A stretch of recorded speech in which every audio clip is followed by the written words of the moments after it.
It's been a lot of controversy, back and forth, social media, when it comes down to Jalen Hurts. Now, Jalen Hurts, respect to Jalen Hurts. Because Yes. Jalen Hurts ain't said a motherfucking thing. Like, when you talk about, like, one of those guys who's an elite professional, Jalen Hurts is that dude. Like, Oh, you, man.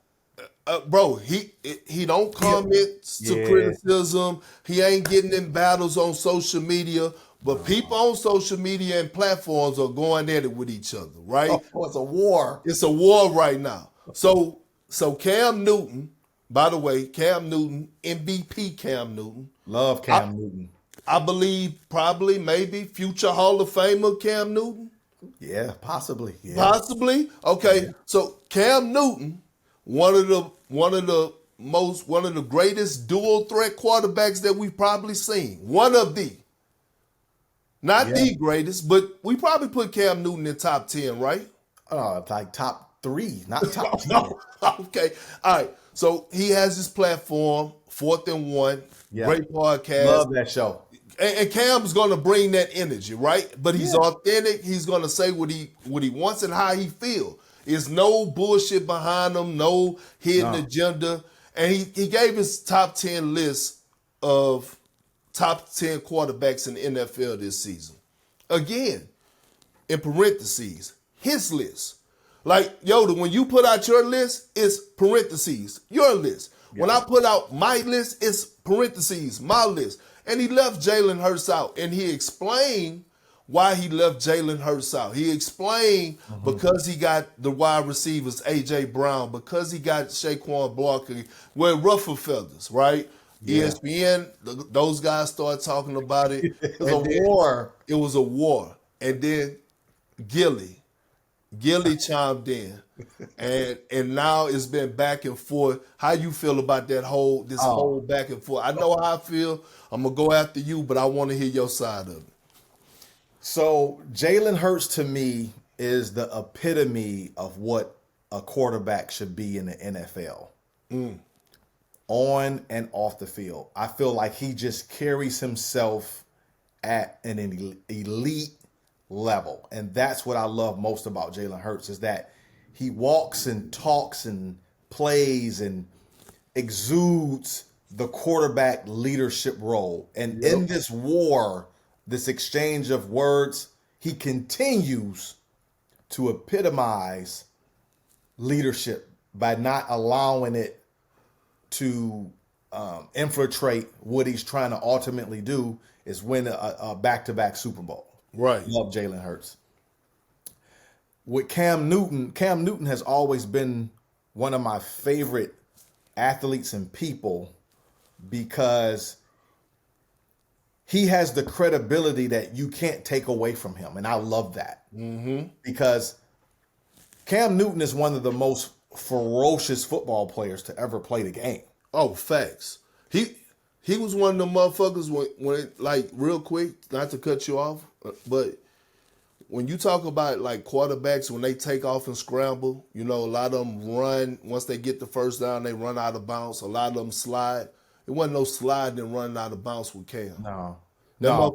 motherfucker was looking to meet Rydell with Rydell. Yeah. Like, Yeah. all right, that's all. Yeah. I feel I Cam Newton is one of the most ferocious football players of all time. He has a big personality. He's a terrific leader. I feel like he's done the most with less as far as quarterbacking. For him to take an expansion team to the heights that he did, I don't think we'll ever see that again, or it's going to be a long time before we see that. From Cam's physical gifts, his ability to scramble, make plays in the pocket, outside the pocket, and just being an overall force and leader for a franchise, that's what you want when you draft a player at number one.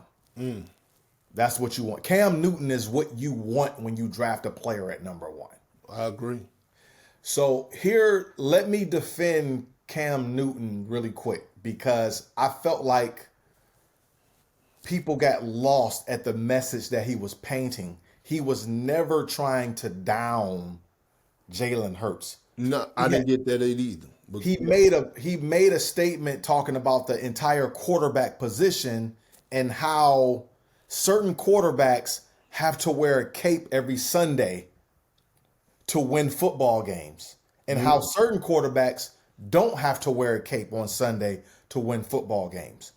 which is a And fact. and I understood where he was coming from because I played at a small school when I was in college, and I had to be Superman or we won't win. Facts. But if I went to University of Detroit, so if I don't get 25-7, we're not winning. Right. But if I would have went to a Michigan State, I can average 11-5 and we're still going to win. You're winning. Yeah. He was talking about the surroundings and what you need to have depending on your roster construction. So with Jalen Hurts, what Cam Newton was saying that he just needs to manage the game. He doesn't have to be Superman. He can just throw for 150, one touchdown, don't turn the ball over because Saquon Barkley's going to run wild. Your offensive line is tremendous. You have a fantastic defense. You just can't lose the game. Facts. Whereas a player like Josh Allen has to be Superman every Sunday, Every Sunday. or Buffalo has no chance to win. No chance to win. I agree. So that's what he was saying in a nutshell. So now all of the Jalen Hurts people who I love Jalen Hurts. So I'm in the middle. I'm not picking a side. I feel like what Gillie did, Gillie's a media personality and he's vibrant and he has a big fan base and he loves his Eagles, and I completely get all of that. I just felt like the conversation should have stayed between the football players. Bingo. That's it, because I'm a basketball guy. I played football, but I didn't play at college, and I wasn't an All-American. So there's some things in football that I just don't know because I didn't play at that level. I felt like Cam Newton has earned every right to criticize any football thing that he sees because he's earned that. Yeah. He earned that. He earned that. And that's facts. And that goes to how I wanted to talk. What I want to say is part of, we have that problem overall in sports, right? Like, and it's hard because you have that separation. You have these fans that care so much. You have these fans that are invested into these teams, into these players. But you also have these media responsibilities as a media member on your choice of words and how you address certain situations.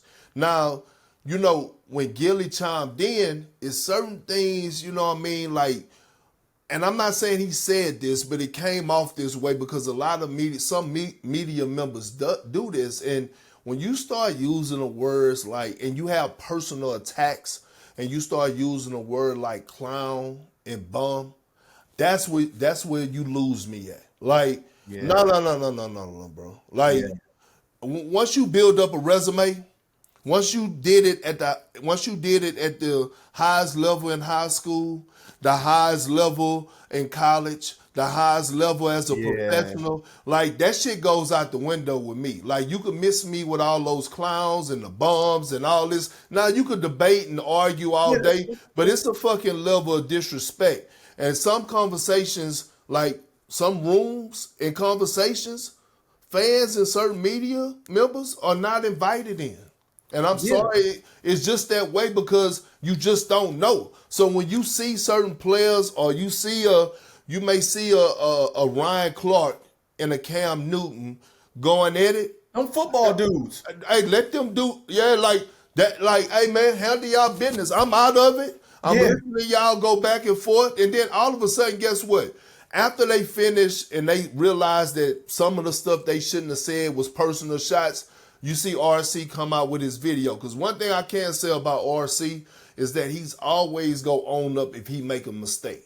right? And because you're gonna make mistakes. You don't And make he mistakes in this space. Hell yeah, and he apologized to Cam. You know what I'm saying? And saying it shouldn't have got to a personal level. Like, we could talk about the game and whether or not your list was wrong, but it shouldn't be personal shots. But again, these are football guys. Yeah. When you come in and you haven't done that shit at that level, I think that's the one you got to sit out. Like, hey, dog, all right, cool. I'm gonna sit this one out because this is just not my room. I'm not invited to this table. Yeah, Like, it's nothing personal. You might be great in other areas, but you're just not great at what they're talking about. Or you wasn't great at what they talking about, and sometimes you just need to sit down. Yeah, I feel like Cam Newton has earned the right, and he has the credibility to speak on the position that he played, and that he dominated at that position. Cam Newton didn't just play quarterback; he dominated at quarterback until the injuries kind of took him away from the game. And the reason Cam Newton was getting injured is because the referees didn't ref him properly. They allowed linebackers to take extra shots on him because he was so dominant. And that's why his health started to diminish. But Cam Newton, I love what he brings to the table. I love his voice. I love what he does for the kids and the community.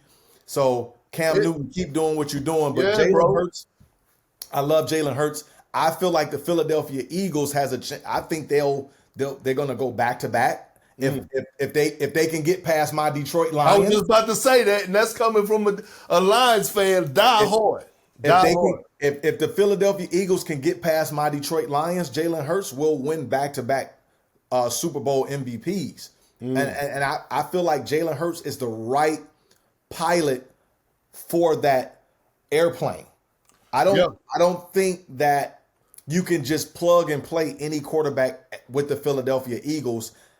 Jalen Hurts is customized, tailor-fitted for what that roster is. And Philadelphia Eagles, they have a guy, a quarterback that's going to win more Super Bowls down the line. And let me tell you this, last but not least, before we move on, he has the right fucking mentor. His mentor is fucking Jordan. Jordan don't talk to everybody. Mentorship. He don't even speak to a lot of people. You can't even get in contact with Jordan. The fact that Jordan has embraced this man, not just because, he has an endorsement deal with Jordan, but he's hanging out with Jordan. He's smoking cigars with Jordan. Yeah, that's different. He's getting a different type of mentality that we all wish we could just have. Like, motherfuckers wish they could have 5 or 7 minutes just to sit down with MJ.